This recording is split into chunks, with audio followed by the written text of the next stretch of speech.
Alors, Jean-Luc SB Rare.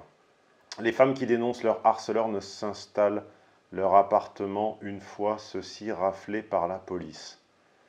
Bon, alors là, pareil, il y a des problèmes d'expression écrite et on ne comprend pas le contexte. Donc Jean-Luc, pareil, 1, voilà. Quand on comprend rien et que l'expression écrite est déficiente, je mets 1.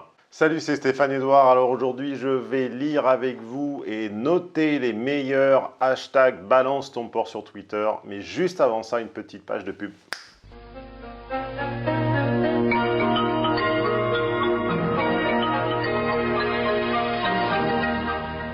Petite page de pub, vous lisez depuis quelque temps sous les vidéos. Bah oui, la description là que certains d'entre vous ne lisent jamais. Tiens, lisez-la aujourd'hui. Vous lisez donc, je disais depuis quelque temps sous les vidéos, la phrase « Profitez des avantages abonnés ».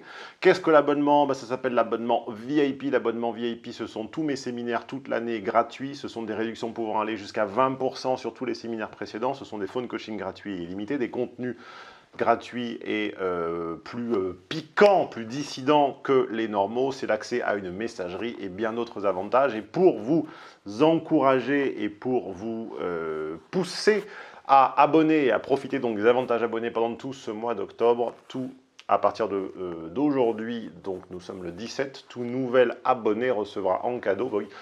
Et puisque nous parlons aujourd'hui du hashtag balance ton porc, ceci n'est pas du porc, c'est du veau. Vous recevrez donc un porte-document ou un porte-ordinateur pour ordinateur 13 pouces en veau d'une magnifique couleur bleu nuit et avec un magnifique grain et c'est une très belle qualité de peau. Vous savez que je suis très attentif à cela. Donc je vais vous faire un petit zoom. Vous voyez la qualité de cette peau.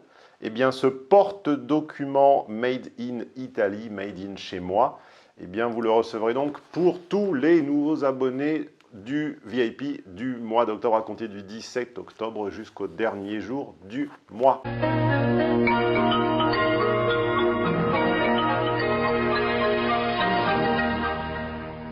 Alors, Seb 601, Seb 1620, balance ton porc à 5-6, mon père m'a touché le zizi, 5 ans de prison, à 7-8, ma babysitter. Bon, alors là, lui, il se fait des rêves, évidemment, hein, il vit dans une vie imaginaire. El Morado, la police ne pourra jamais être remplacée par Twitter ou par un réseau social. Adressez vos plaintes à la police. Voilà, ça c'est un message sain. Hein, c'est direct, c'est franc, ce n'est pas très drôle. Mais un 6 ou 7, 6,5 pour l'intérêt général. Et oui, effectivement, on est dans un double dépassement des institutions traditionnelles où des sociétés privées comme Facebook s'occupent de la sécurité publique avec leur fameux tag attentat, en lieu et place de la superstructure étatique. Et aujourd'hui, non seulement notre sécurité n'est plus assurée par l'État, mais par des sociétés privées, mais en plus, maintenant, par la dénonciation indirecte via l'effet résonateur des réseaux sociaux. Le réseau social n'est pas fait pour réseauter, il est fait pour raisonner, ce qui est tout à fait différent, c'est-à-dire donner une ampleur égale, niveler l'ampleur de toutes les dénonciations, vérifiées ou pas, j'en ai fait des frais d'ailleurs, j'ai bien vu comment ça marche. Lola Ragon, balance ton porc, le harcèlement touche tout le monde, nous avons une conscience, utilisez-la et respectez-vous.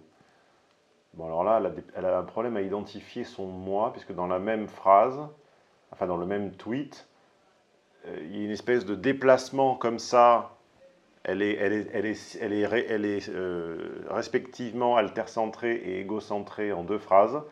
Le harcèlement, avec un et accent aigu bien entendu, touche tout le monde. Nous avons une conscience unique, respectez-vous. Donc vous allez, au nom de la conscience unique située on ne sait pas où, mais qui touche tout le monde, vous respectez vous-même et donc indirectement, cela aura un bénéfice sur moi. D'accord, très bien, Lola Ragon. Tu m'expliqueras accessoirement le cheminement, quel circuit fait ta conscience. Parce que là, j'ai l'impression, je ne sais pas où elle est en double fil, on ne la voit pas bien. Je ne crois que maintenant, je sais pourquoi je ne supporte pas qu'on me touche. Je hais les contacts physiques, oui, évidemment. Sauf avec Christian Grey, on se souvient toujours, 50 millions de ventes, bien entendu. Là, ce n'est pas un porc, c'est de l'amour. Ah, alors là, alors Alain Benajam, si cette campagne ignoble balance ton porc continue, je vais finir par aimer le porc et haïr la truie. Voilà. Ça, Alain, il a posé ses bollocks sur le bureau. Et Alain, il mérite pour l'effort un 7, voire un 7,5.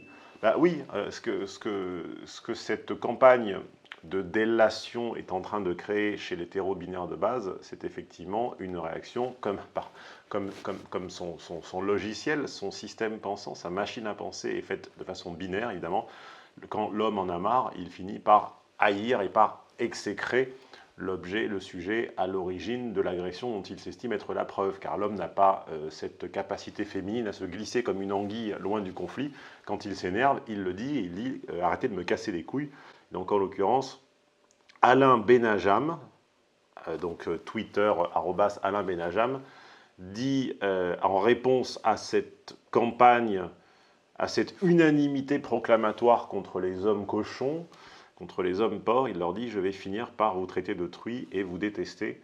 Eh bien oui, c'est un des symptômes de ce que vous me parlez très très souvent de ce courant, le MGTOW, Men Going Their Own Way, en me demandant ce que j'en pense. Alors j'en pense pour l'instant rien, car je ne l'ai pas étudié, je ne sais pas de qui il se compose. Hein. Comme je l'ai déjà expliqué en séminaire très récemment, on ne crée pas une communauté avec comme seul dénominateur commun l'absence de quelque chose. Je l'ai bien connu. J'ai été associé un peu à mon corps défendant, à ce qu'on appelait la communauté de séduction il y a 10 ans, qui était en fait pas une communauté, puisque ces gens n'avaient ni intérêt politique, ni connivence en commun. Ils n'avaient comme connivence que le manque de femmes, et donc on ne crée pas une communauté dans la détestation de l'autre. C'est tout ce que j'ai à dire pour l'instant sur MGTOW, je vous en dirai plus quand j'aurai étudié ça. Alors, Mike Octis, balance ton porc au pédo qui voulait que je retire mon lycra, puis le haut de mon maillot pour mieux pagayer. Bah oui, bah accessoirement, tu pouvais également lui donner un coup de pagaie, où tu pouvais descendre du canot. Hein. Quand un monsieur qui apparemment aimait les messieurs, je me rappelle très bien parce que c'était le soir de la Coupe du Monde de foot 98, où évidemment il était impossible de rentrer du centre de Paris en périphérie, où j'habitais à l'époque, enfin où j'étais chez ma tante en pension, en transport en commun. On avait fait du stop, je me souviens, et j'étais le dernier à descendre de la voiture, et ce monsieur qui avait une Honda Prélude grise des années 90, je me rappelle, avait tout à coup éprouvé le besoin de venir chercher un truc entre mes jambes, ce qui m'avait évidemment surpris. Puis quand j'avais remarqué que son truc, il ne le trouvait pas, et puis qu'il mettait un certain temps à le chercher, et que ça semblait lui procurer un certain plaisir, eh bien je lui avais dit simplement de s'arrêter, et j'étais descendu. Voilà, hein. Et puis j'ai pas chouiné, et je vais pas chouiner aujourd'hui, quoique, peut-être que c'est en train de me faire quelque chose 20 ans plus tard. Les jambes écartées dans une onde. Bon voilà, on n'a pas chouiné pendant 20 ans pour ça. A priori, on est également en mesure, sauf évidemment avec une arme braquée sur la tête, quand on est un homme, de se défendre ou de choisir d'arrêter. On peut descendre de la Honda, on peut descendre du canoë. Alors, Laurie nous dit « Mon professeur de pole dance qui m'a lâché un, tu voudrais pas faire pareil sur ma grosse barre ?» Oui, donc ça c'est très très drôle, parce qu'en fait, le rôle de la pole dance, donc la pole dance étant, je crois, me souvenir, la danse des stripteaseuses, non? C'est-à-dire on tourne autour d'une barre, on s'effeuille autour d'une barre, mais effectivement, on ne comprend pas que le prof de danse, un peu chaud bouillant, hétéro, binaire de base, borné, il a fait une blague pas très drôle et pas très fine, mais évidemment, comme doit le savoir l'eau, L-A-U, hein, le cours de pole dance, c'est évidemment parfaitement asexué. Il est complètement normal de prendre des cours pour apprendre à danser comme une stripteaseuse. Ça, c'est très très classe par contre. Alors là, il y a beaucoup de femmes qui emploient la même blague.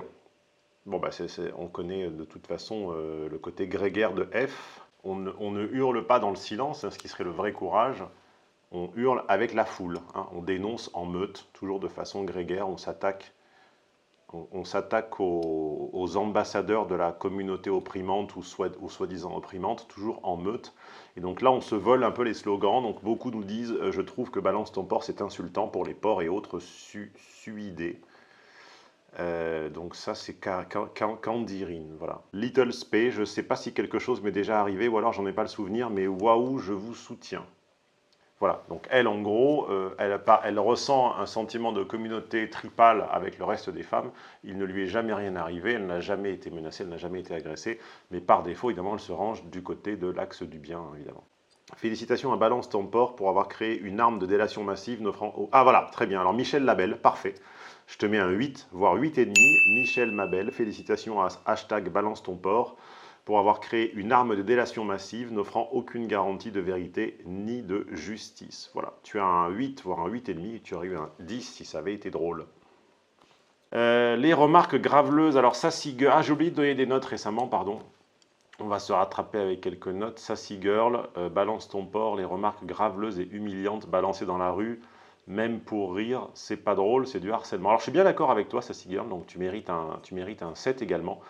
J'ai toujours dit qu'effectivement, les remarques faites par des hommes en meute dans la rue et avec pour but de se confronter un petit peu au rejet, de s'anesthésier un petit peu et de combattre ce qui est fondamentalement une forme de timidité latente, en balançant des propositions comme ça qui n'ont aucune chance d'aboutir, c'était très laid, très petit, très déplacé et très gavant pour tout le monde, notamment pour les mecs qui ne sont pas des bœufs et qui ne sont pas des boulets, mais qui en souffrent indirectement. Responsabilité collective versus responsabilité individuelle. Plus les boulets sont des boulets, plus les gens qui n'en sont pas, comme moi, portent la responsabilité de ce qu'opère, de ce à quoi se livre la communauté à laquelle on ressemble. Voilà.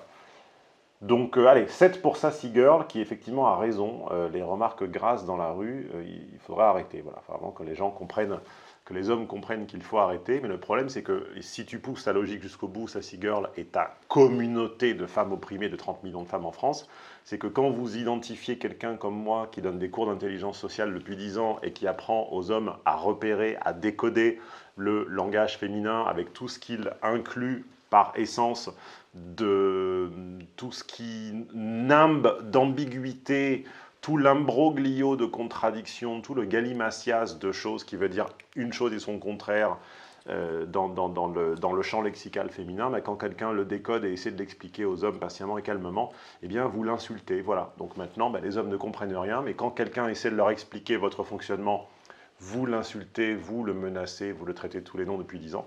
Donc maintenant, j'ai envie de vous dire, voilà.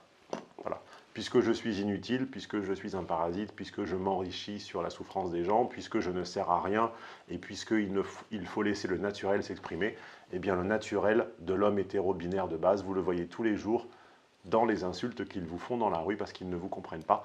Eh bien, dormez avec. Voilà, vous m'avez assez insulté comme ça, maintenant démerdez-vous avec l'homme de base dans son naturel. Ah, le porc ah. Eh bah, il fait des progrès, il arrive à tout mettre dehors maintenant.